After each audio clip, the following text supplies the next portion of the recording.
গত ৮ বছরে যেই প্ল্যানটা আমরা অনেকবার উদ্যোগ নেওয়ার পরও সফল করতে পারি নাই, এবার হুট করে কিভাবে যেন প্ল্যানটার নাম নেওয়া মাত্রই সবকিছু সাথে সাথে ফিক্সড হয়ে যায়। আমি এই ব্লগে শেয়ার করব আমরা কোথায় গেলাম এবং কি করলাম। আসসালামু আলাইকুম, ওয়েলকাম টু সাহেব বিবি ব্লগস। এই যে আমি খুব সকাল সকাল ঘুম থেকে উঠে পড়ি এবং ঘুম থেকে উঠেই সবার আগে আমি আমার মেয়ের খাবার দাবার এবং প্রয়োজনীয় জিনিসগুলো প্যাক করে ফেলি। কারণ আজকে আমি আমার শ্বশুরবাড়ির সবাইকে সাথে নিয়ে এই প্রথমবারের মতো আমাদের গ্রামের বাড়িতে যাচ্ছি।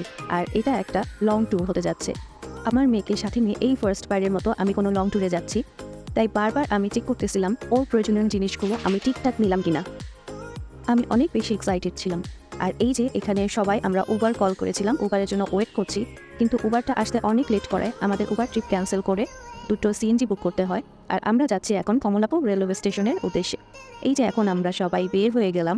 আর আমাদের এই ফুল ট্রিপটা আমি আপনাদের সাথে 3টা পার্টে শেয়ার করব। আমার এই ফুল ট্রিপে আমার সাথে সাথে আরেকজন খুব এক্সাইটেড, আর সেটা হচ্ছে আমার শাশুড়ি মা। মার অনেক ইচ্ছা ছিল ট্রেনে ওঠার, মা জীবনে কখনো ট্রেন জার্নি করে নেই। আমরা চাইলেই অনেক আগে এই ট্রিপটা দিতে পারতাম, কিন্তু আমাদের সবার ইচ্ছা ছিল আমরা সপরিবারে একসাথে আমাদের গ্রামের বাড়িতে যাব। যেহেতু আমার শ্বশুর মশাই বিদেশ থাকেন, তাই অনেকবার প্ল্যান করার পরও সময় সুযোগ হয়ে উঠতে নাই। তাই এবার বাবার উদ্যোগে যেই বলা সেই কাজ, আমরা উদ্যোগ নেওয়া মাত্রই সাথে সাথে ট্রেনের টিকিট কেটে ফেলি। আর এখন আমরা সিএনজিতে উঠে পড়লাম। আর সিএনজিতে উঠেই আমি অনেকগুলো ভিডিও ক্লিপ নিচ্ছিলাম, কারণ আমার মেয়ের মুড যতক্ষণ ভালো আছে ততক্ষণই সুযোগ আছে একটা ভালো ভিডিও করার।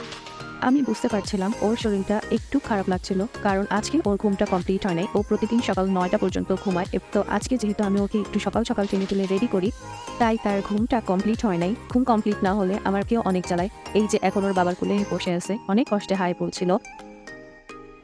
আর আজকের রাস্তাটা এত ফাঁকা ছিল যে আমরা অলমোস্ট 20 মিনিটসের ভিতরে কমলাপুর পৌঁছে যাই। আর এই দেখুন কি সুন্দর ফাঁকা রাস্তা, দেখলেই ভালো লাগে। যদিও এমন ফাঁকা রাস্তা ঢাকা শহরে দেখা খুব টাফ, এইরকম ফাঁকা রাস্তা আমি দিনের বেলা কখনো দেখি নেই। যেটা হয় আমরা সচরাচর রাতেই এরকম ফাঁকা রাস্তা দেখতে পারি। আর এই যে আমরা চলে আসছি কমলাপুর রেলওয়ে স্টেশনে। আমি মার রিয়েকশনটা ক্যাপচার করছিলাম, মা সব কিছু ঘুরে ঘুরে দেখছিল। আর ওই যে আমার মেয়ে এবং হাজব্যান্ড, সাথে আমার শ্বশুর সামনের দিকে। আমরা যাচ্ছি আমাদের ট্রেনটা যে ট্র্যাকে আছে সেই ট্র্যাকে। আর কিছুক্ষণের ভিতরে আমাদের ট্রেনটা ছেড়ে দিবে। আমাদের ট্রেন ছিল সকাল 11:30টায়। আর এই যে স্টেশনে অনেক ফাঁকা, আর আমরা এখানে সবাই। আমি কিছু ছোট ছোট ভিডিও ক্লিপ নিচ্ছিলাম, সাথে কিছু ছবিও তুলে নিলাম। আর একটু পর আমরা ট্রেনে উঠে যাব। আর এই যে আমার মেয়ে ফাঁকা জায়গা পেয়ে ইচ্ছা মতো ছোটাছুটি করছে। আর মাঝপথে ও বমি করে দেয়, যার জন্য আমরা ওর ড্রেসটা চেঞ্জ করে দিই। ফাইনালি আমরা ট্রেনে উঠে পড়ি। আর ট্রেনে উঠে সবার আগে আমি বাসায় একটা কল করে জানিয়ে দিই। আর আমরা যাওয়ার ঠিক একদিন আগে আমার আব্বু আম্মু যায়। তারা অনেক বেশি ব্যস্ত ছিল, যেহেতু আমরা এই ফার্স্ট বারের মতন সবাই বাড়িতে যাচ্ছি। আর একদিন আগে গিয়ে তার পরের দিন আমরা যাওয়াতে আব্বু আম্মুর একটু কষ্ট হয়ে যায়, তারপরও তাদের ভিতরে কোনো ক্লান্তিই ছিল না। আর এই যে আমি আমার হাজব্যান্ডের সাথে কিছু ছোট ছোট ভিডিও ক্লিপ নিচ্ছিলাম, রিলস নিচ্ছিলাম। সবচেয়ে মজার বিষয় হলো আমরা দুজন বাদে ট্রেনের বাইরে আর কাউকেই দেখতেছিলাম না। আর এইবার ট্রেনটা এত ফাঁকা থাকার কারণে আমার এই ভিডিওগুলো করতে খুব ভালো লাগছে। শহুরে পথ ছেড়ে ট্রেনটা যখন গ্রামের দিকে প্রবেশ করে তখন আমার কাছে এত বেশি ভালো লাগে। আল্লাহর সৃষ্টি কি যে সুন্দর, মাশাআল্লাহ। চারিদিকে শুধু সবুজ আর সবুজ, আর নিজেকে খুব বেশি ফ্রেশ লাগছিল। আজকে ট্রেনে একটু রাশ না থাকার কারণে আমি বারবার একটা জিনিস ক্যাপচার করতে চাচ্ছিলাম, যার জন্য আমি ক্যামেরাটা বারবার বাইরে নিচ্ছিলাম। আর সেটা হলো ট্রেনের যে একটা বাঁক আসে, ট্রেনটা যখন এক ট্র্যাক থেকে আরেকটা ট্র্যাকে যায় তখন যে টার্নটা আসে আমার সেটা অনেক ভালো লাগে।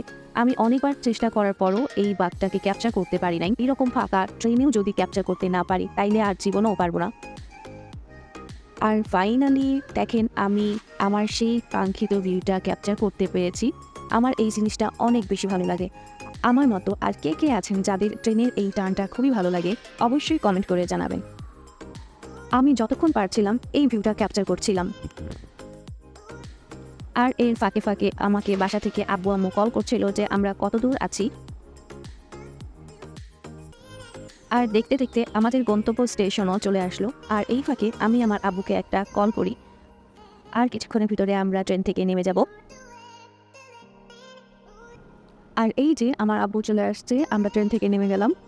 অনেকক্ষণ ট্রেন জার্নি করার পরে আমরা এখন অটো জার্নি করব, কারণ স্টেশন থেকে আমাদের বাসা এখনও প্রায় 40 মিনিটের রাস্তা।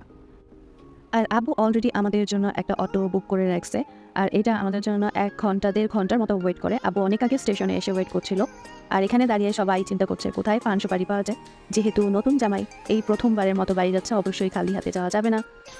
আমরা মাঝপথে একটা বাজারে থামি এবং আনুষঙ্গিক জিনিসপত্র কেনাকাটা করি। আর এই যে আমার মেয়ে অনেক টায়ার্ড হয়ে ঘুমিয়ে পড়েছে, ও সারা রাস্তা কিছু খায় নাই। বাসায় যেই আমি সবার আগে ফ্রেশ হয়ে আমার মেয়েকে খাওয়াই, বাট ও আজকে সারাদিন অনেক বেশি কোঅপারেট করেছে। যেহেতু এটা ওর ফার্স্ট লং ট্যুর ছিল, সেই হিসেবে ও কিন্তু কখনো জ্বালায় নাই। আলহামদুলিল্লাহ আমরা ঠিক মতো বাসায় পৌঁছে যাই। সারাদিন সবাই অনেক টায়ার্ড ছিলাম, এখন সবাই ফ্রেশ হয়ে একটু গল্প করছিল। আমি ডিনারের জন্য ডাকতে আসি, আর এই যে টেবিলে আম্মু সব খাবার গুছিয়ে রাখছে, এখন সবাই একটু খাওয়া দাওয়া করে রেস্ট নিব। আর এই যে সোফায় আব্বু আম্মু ওয়েট করতেছে একসাথে ডিনার করার। আজকের ব্লগটা এই পর্যন্তই, আরও 2টো পার্ট দেখার আমন্ত্রণ রইল। আর সবাই একটু লাইক কমেন্ট করে জানাবেন ব্লগটা কেমন লাগলো, আর প্লিজ একটু আমাদের এই চ্যানেলটা একটু সাবস্ক্রাইব করে দিবেন। আল্লাহ হাফেজ।